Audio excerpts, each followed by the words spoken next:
It's the story of a woman who, in pursuit of her dreams and aspirations, made other people realize that if you think that your life is hard and you're giving up on that because you think your life is unfair, think again. Because when you think that way, you are being unfair to your own self. It's the story of a woman who made people realize that sometimes problems are not too big. We are too small because we cannot handle them. It is the story of a woman who with time realized that real happiness doesn't lie in success, money, fame. It lies within. Real happiness lies in gratitude. So I am here, and I'm going to share the story of that woman. That is my story. The story of gratitude. They call it adversity, I call it opportunity. They call it weakness, I call it strength. They call me disabled, I call myself differently abled. They see my disability, I see my ability.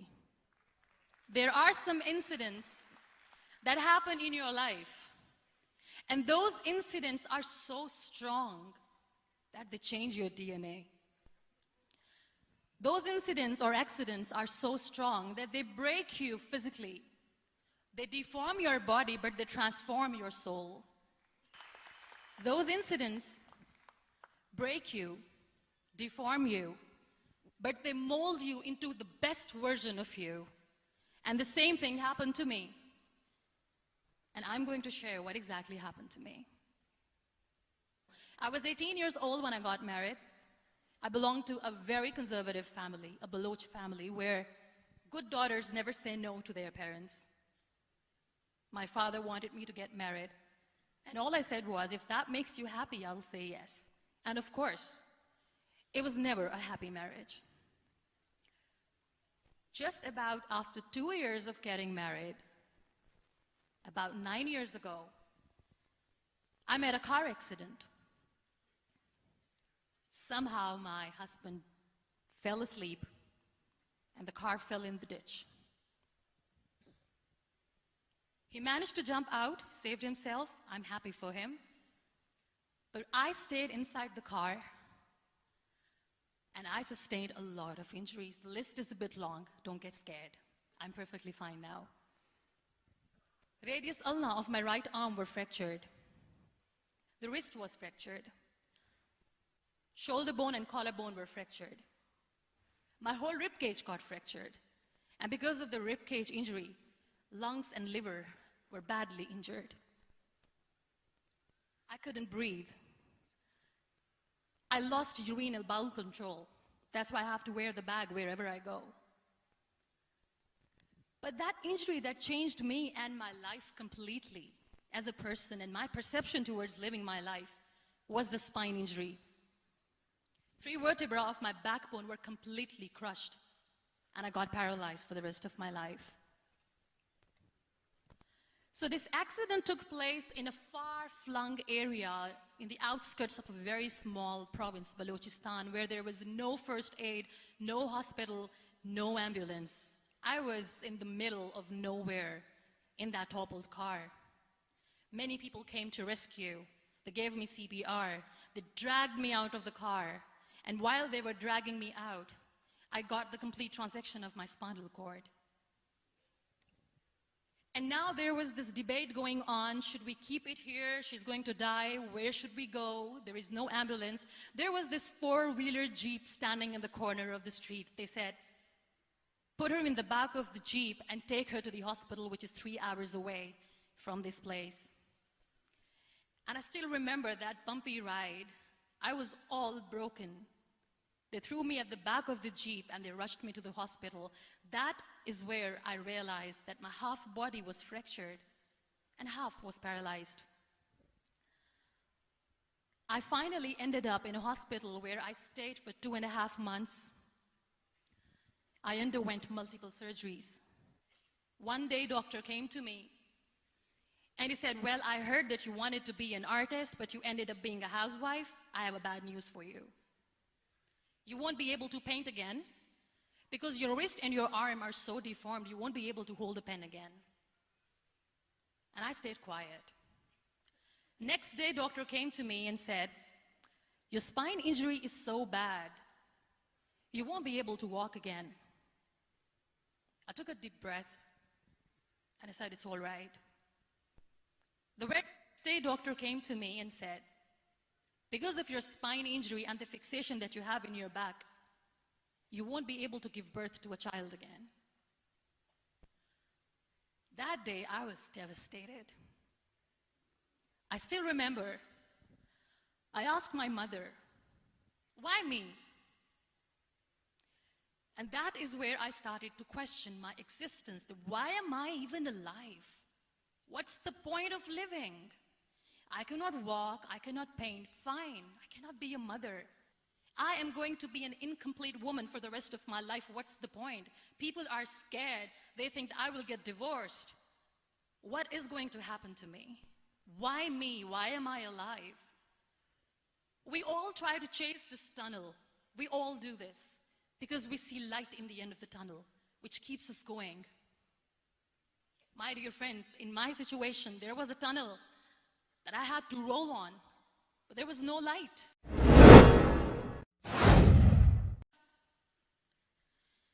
And that is where I realized that the words have the power to heal the soul. My mother said to me, this too shall pass. God has a greater plan for you. I don't know what it is, but He surely has. I was trying to put that smile on my face all the time, was hiding. It was so hard to hide the pain, which was there. But all I knew was that if I will give up, my mother and my brothers will give up too. I cannot see them crying with me. So what kept me going was, one day I asked my brothers, I know I have a deformed hand, but I'm tired of looking at these white walls in the hospital and wearing these white scrubs. I'm getting tired of this. I want to add more colors to my life. I want to do something. Bring me some colors. Bring me some small canvas. I want to paint.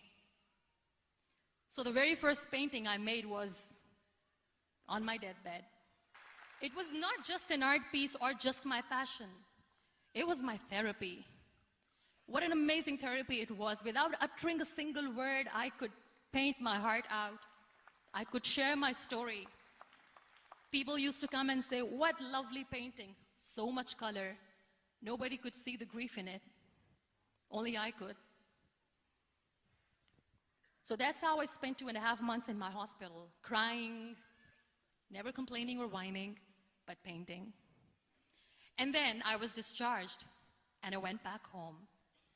And I went back home, and I realized that I have developed a lot of pressure ulcers on my back and on my hip bone. I was unable to sit.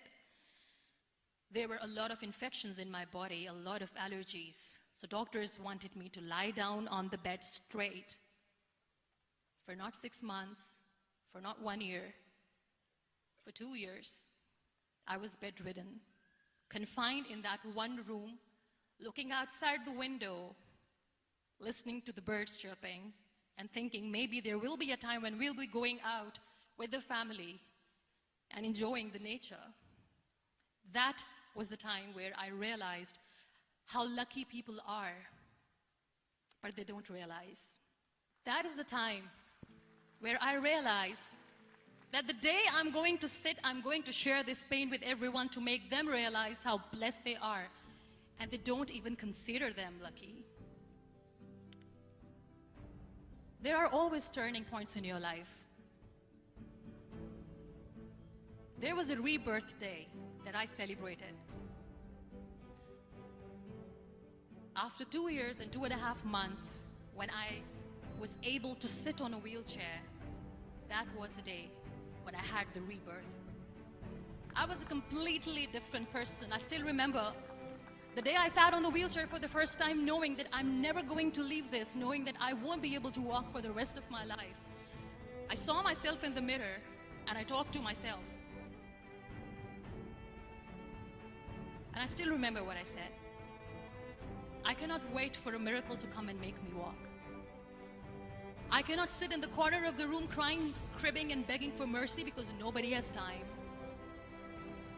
So I have to accept myself the way I am. The sooner the better.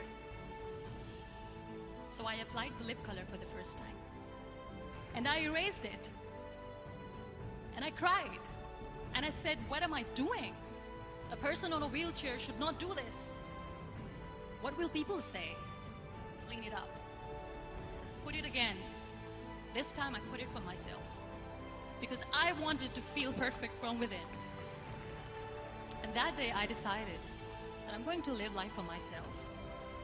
I am not going to be that perfect person for someone. I am just going to take this moment and I will make it perfect for myself. And you know how it all began? That day I decided that I'm going to fight my fears. We all have fears. Fear of unknown, fear of known, fear of losing people, fear of losing health, money. We want to excel in career, we want to become famous, we want to get money. We are scared all the time.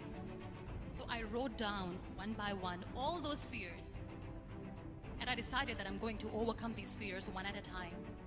You know what was my biggest fear? It was facing people. I used to hide myself from people. When I was on bed for 2 years, I used to keep the door closed. I used to pretend that I'm not going to meet anyone, tell them that I'm sleeping. You know why? Because I couldn't stand that sympathy that they had for me. They used to treat me like a patient. When I used to smile, they used to look at me and say that, you're smiling, are you okay? I was tired of this question being asked, are you sick? And I said, well, besides the spinal cord injury, I'm fine, I guess. So I used to hide myself from people, knowing that, oh my God, I'm not going to see that sympathy in their eyes. It's all right. And today I'm here speaking to all these amazing people because I have overcome the fear.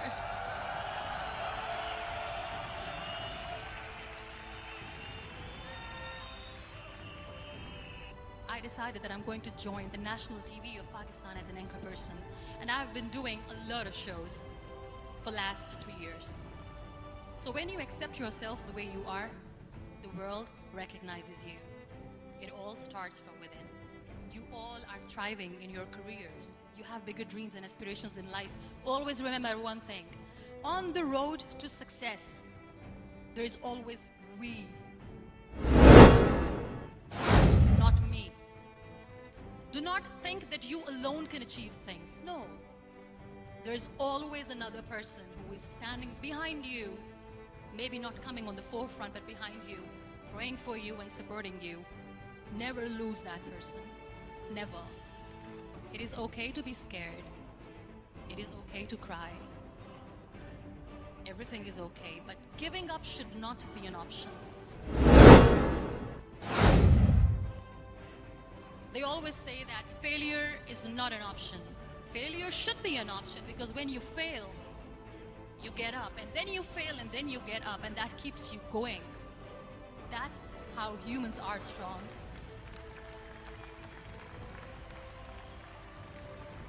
Failure is an option, should be an option, but giving up is not. Never. We have this thing in minds. We call it perfection. We want everything perfect. We want ourselves to be perfect. There is this image in our head about everything. Perfect life, perfect relationships, perfect career, perfect amount of money that we need to earn no matter what. Nothing is perfect in this world. We all are perfectly imperfect, and that is perfectly all right. That's all right.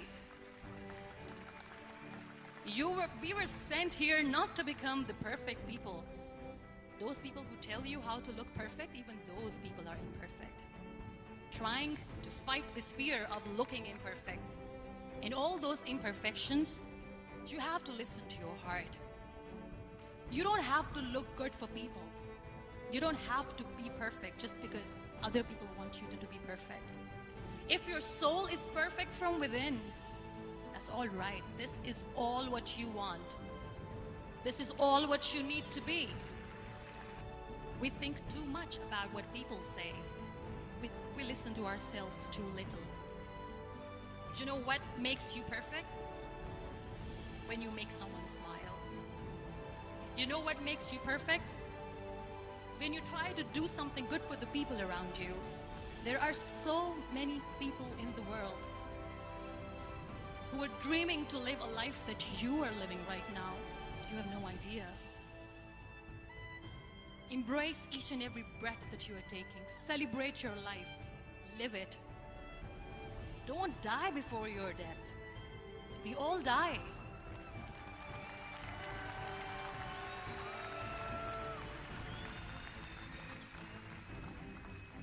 We live this one routine of a day for 75 years and we call it life. No, that's not life. If you're still thinking why you have been sent here, if you're still juggling with the concept of why you are here, you haven't lived yet.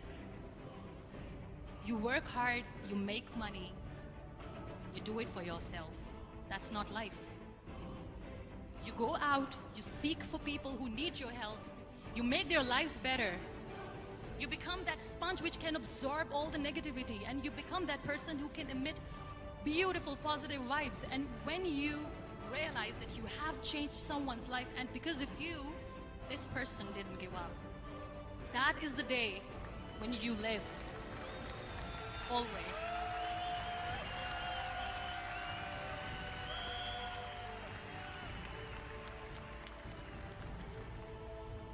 Be grateful for what you have, and you will always, always end up having more. But if you'll cry and if you'll crib for the little things that you don't have or the things that you have lost, you will never ever have enough. Sometimes we are too busy thinking about the things that we don't have that we forget to cherish the blessings that we have. Live your life fully. Accept yourself the way you are. Be kind to yourself. Be kind to yourself. I'll repeat, be kind to yourself, and only then you can be kind to others. Love yourself and spread that love.